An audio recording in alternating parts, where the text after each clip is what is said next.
las situaciones sociales y mundiales que estamos viviendo impactan directamente en la educación de todo el planeta, y cuando hay una situación planetaria, también tiene que haber soluciones planetarias o globales. Ustedes saben que la globalización tiene muchísimos años, pero se ha ido profundizando a medida que las tecnologías han avanzado, y si bien se viene estudiando todo el impacto que a nivel mundial esto está generando, donde la más media de alguna manera media justamente la educación o el pensamiento de nuestros alumnos. Nuestros chicos, jóvenes, adolescentes, están siendo mediados por los medios masivos de comunicación. Y esta realidad me recuerda realmente a este filósofo Bauman tan conocido, y hace tantísimos años atrás él decía, hablando de la sociedad líquida, que justamente los problemas globales no se resuelven de manera local, sino de manera global. En esto se ha desoído muchísimo estas voces, donde realmente hoy los problemas son globales. Empezaron por cuestiones económicas, de mercado, después siguió la temática de la ecología o en paralelo, y todas estas cuestiones globales debían ser realmente resueltas a nivel global. Sin embargo, este es un tiempo donde la pandemia y donde la situación sanitaria ha generado una cuestión tan planetaria que la única manera en que realmente se les puede ir dando solución es a través de soluciones globales y de acuerdos. Y también es un tiempo donde impacta en la educación, porque Viviana recién hablaba de la desigualdad. Entiendo que la globalización, por un lado, iguala accesos, aunque queda una gran franja de población en educación sin acceso a la virtualidad, pero también se generó una desigualdad en cuanto al poder vivir estas situaciones de aislamiento y de encierro, que tienen más de 100 años el estar aislados. Sin embargo, nunca fue a nivel planetario. Ahora se dice que todos estamos bajo la misma circunstancia, estar en casa, pero acá también se refleja y repercute en la educación cuál es esa desigualdad, cuál es esa situación particular de cada familia, porque no es igual, porque no se vive el aislamiento de la misma manera, porque no todos tienen las comodidades necesarias, ni todos tienen aire libre, ni todos tienen las mismas posibilidades de acceso, por ejemplo, a la educación.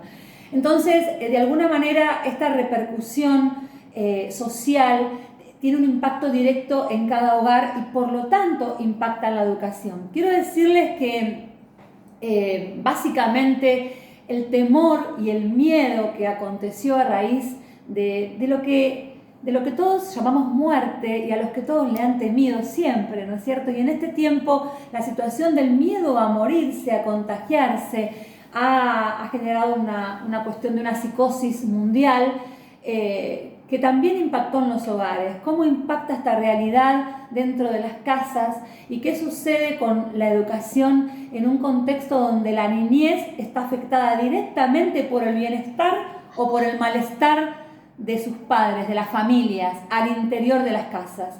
Hablamos de una situación global y hablamos también de una situación nacional y de una situación familiar hacia el interior del hogar. ¿Cómo está viviendo cada familia esta situación de aislamiento? Bueno, justamente va a repercutir en el modo en que recepcionan la educación. Como decía Vivi, no estábamos preparados para una educación a distancia, porque no es educación a distancia. La educación a distancia tiene otras características. Esto pasó a ser una educación, extrema, una educación de emergencia y una educación remota. Entonces, aquí nos encontramos, todos los docentes salimos al encuentro de cómo educar en un contexto familiar muy dificultoso. En cuanto a la repercusión de los efectos sociales, creo que cada familia tiene distintas herramientas, es más o menos resiliente a las situaciones extremas, y este ser más o menos contenedor va a afectar más o menos a la niñez, a la adolescencia y más o menos a la educación, a la incorporación de ciertos contenidos que los chicos necesitan. Realmente vamos ahora a algunos efectos. Hablamos con Viviana, estuvimos conversando acerca de cuáles son los efectos de esta situación de aislamiento durante muchísimos días para la infancia y la juventud, y cuánto repercute en el desarrollo cognitivo, en el desarrollo emocional de la infancia y la adolescencia. Y realmente entendemos que una situación crítica, social, donde realmente nos ha confinado, donde ha quitado, le ha restado a la infancia su socialización, que es uno de los aspectos fundamentales para un desarrollo sano del niño. Entonces es importante que esto lo tengamos presente todo el tiempo, tanto la familia que atiende a la niñez y a la adolescencia como el educador. Porque no podemos pretender, como al principio sucedía con las escuelas, por ejemplo, haciendo una reflexión, los educadores, no podemos pretender que los niños tengan la misma capacidad de concentración en un ámbito familiar donde se mueven cantidad de cuestiones ambientales y familiares diversas. En este sentido, tener en cuenta que el confinamiento y el aislamiento produce efectos psicológicos, físicos, biológicos que realmente impactan en el psiquismo infantil. Y si no tenemos en cuenta la familia y los educadores que esto acontece a nuestros alumnos, a nuestros niños y adolescentes, no vamos a poder leer sus necesidades. En este sentido, quiero compartirles que muchos papás, abuelos, tíos están preocupados porque se ven en los niños situaciones de apatía, situaciones de irritabilidad, hasta, diríamos, somatizaciones de tipo fiebre y otras cuestiones donde el cuerpo aflora, hasta se brotan, tienen erupciones, y los médicos, psicólogos infantiles y todo el equipo de profesionales de la salud está dando explicación a esto. No todos los niños pueden, expresar lo que les está pasando. Y también tener en cuenta que los niños tienen una capacidad de adaptación impresionante y aún superior al adulto. Es decir, el niño se adapta, es más versátil, es más maleable a las situaciones. Sin embargo, estar encerrados, sin contacto, sin poder correr, sin poder tener actividad física, que es fundamental para el desarrollo sano de cualquier criatura, de cualquier adolescente, ese desgaste de energías que tiene esta etapa, esta franja etaria. Entonces, tenemos que tener en cuenta que el encierro va a provocar situaciones, consecuencias a la vista, y las tenemos que saber leer y entender. En primer lugar, sin asustarse, sabiendo que en cuanto termina este efecto de aislamiento y en cuanto ellos empiecen a socializar, van a ir cayendo cada uno de estos síntomas de índole emocional. A veces se ponen muy oposicionistas, enojados, faltan el respeto. Muchísimas cuestiones pueden aparecer en casa, y en esto apelamos a las familias, a la comprensión de que estas cuestiones son inevitables. Pero además tiene que ver con el factor ambiental. Si la familia está muy tensa, está atravesada por situaciones, por sus propios miedos, por los propios momentos de desesperación por los que han atravesado en diversas etapas que la circulación de este virus ha generado. Por lo tanto, es imposible que de alguna manera no efectuemos en nuestros hijos y transmitamos nuestro estado emocional.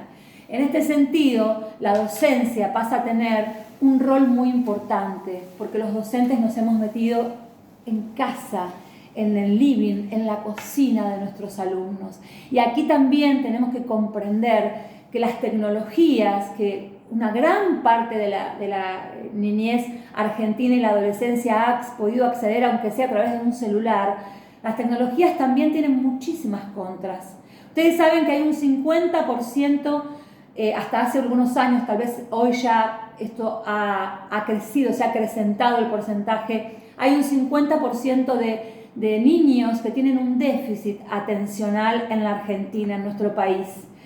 ¿Cuánto cuesta lograr la atención de los niños en el aula? ¿Cuánto nos cuesta a los docentes generar en ellos el deseo de aprender. Y a veces la escuela ha sido un objeto, lamentablemente, de aburrimiento, ha sido objeto de apatía y no de deseo, y no de justamente una conceptualización de que cuanto más nos aburríamos era mejor esa escuela. Qué triste pensamiento que viene de otras eras, de la era de la normalidad. Pero que esto también ha entrado en las aulas. Y hoy los docentes estamos entendiendo que si no comprendemos el interés del niño y el gusto del niño y el deseo del niño y no llegamos y apelamos a esa experiencia, ellos no van a aprender. Cuanto más en un contexto donde están atravesados porque una familia, hay un niño que llora, hay una aspiradora pasándose por la habitación, hay una discusión familiar, hay tensión en el ambiente, y los docentes creen que con un video educativo el niño va a estar concentrado, y sin embargo la atención de ese niño voló a los 2 segundos, así como un Zoom que está lleno de ruidos, donde el niño se distrajo, porque lo que tiene la tecnología es que a su vez hay muchísimos estímulos al mismo tiempo, y sabemos que el cerebro no puede concentrarse con varias cuestiones al mismo tiempo. Entonces, esa dispersión y esa desatención nos pone a los docentes y a la escuela en un lugar de tener que llegar mucho más profundo al gusto y al interés del niño. Cuánto más, y acá ya te dejo, Vivi, que sigas, que continúes con esta charla, cuánto más en este tiempo los docentes tenemos que lograr un aprendizaje significativo. ¿Cómo aprende mi alumno? ¿Cómo aprende mi alumno en un contexto de tanta distractibilidad, de tantos factores emocionales que los atraviesan y donde el deseo se ha de alguna manera inhibido y donde las ganas incluso de poner las pantallas también ha disminuido, porque ya no tienen tantos deseos de ver otro video más de mi maestro? Entonces ahí los docentes nos preguntamos, ¿qué más tenemos que hacer en un tiempo cuando la imagen prepondera por sobre la palabra? Cuando un video educativo que encontramos en YouTube tiene muchísimos más estímulos que el que nosotros podamos hacer de manera caserita. Y sin embargo, quiero estimular a toda la docencia y también a la familia para entender que el niño no es tan complejo. El niño simplemente necesita que leamos sus gustos, sus deseos y sus necesidades. Que logremos que sea algo significativo. Y pensaba, los niños de un segundo ciclo de primaria y los adolescentes y aún los jóvenes, ¿acaso no tienen elementos significativos que mundialmente están aconteciendo para poder vincular esos contenidos que a veces detestan o no quieren aprender? ¿Acaso no hay muchísimos factores hoy para analizar como ciudadanos globales de lo que está aconteciendo y que entonces ese contenido se pueda volver realmente significativo? ¿Acaso no podemos hoy generar en ellos los valores realmente profundos cuando todos los investigadores de la historia, de la filosofía, de la educación, ninguno sabe qué va a pasar después de la pandemia, ninguno sabe cuáles van a ser las consecuencias tampoco, pero sí sabemos que si bien la educación no estaba ayornada para los nuevos tiempos, en este tiempo y después de la pandemia, cuando se esperaban que los trabajos modifiquen y que las carreras modifiquen de acá a 10 años, sabemos que los modos de producir, los modos de generar enseñanza y aprendizaje y los modos de los trabajos van a modificar rotundamente. Por lo tanto, nos empujó a las instituciones a interpretar que estos niños están en una era del conocimiento donde les tenemos que dar herramientas, porque si no caen de un sistema global que lamentablemente aumenta la desigualdad. Y finalmente decirles a todos los docentes que así tengamos en casa este adorno, podemos usarlo y captar ese deseo y ese entusiasmo del alumno, porque aún con lo más sencillo y lo más pequeño, todavía la psiquis infantil y adolescente puede descubrir, puede fascinarse y puede lograr sentir ese misterio que aparece en cada una de las cosas que podemos presentarles. Realmente es un tiempo para la creatividad, pero por sobre todas las cosas para ponernos en el lugar de ese niño y de ese adolescente no la está pasando bien, que necesita correr, que necesita despejarse y que necesita más que nunca que estemos conectados, vincularmente, afectivamente conectados y dándoles tranquilidad y diciéndoles que esta pandemia, que este virus va a pasar, porque es así, porque va a pasar, pero que fundamentalmente tenemos que volvernos ciudadanos solidarios y que todos sabemos, aún todos los investigadores saben que la única manera de salir de esta situación es una solidaridad común y es estar todos unidos por el bien de todas las personas. Vivi, es todo tuyo. Perdón, quería hablar un minutito yo.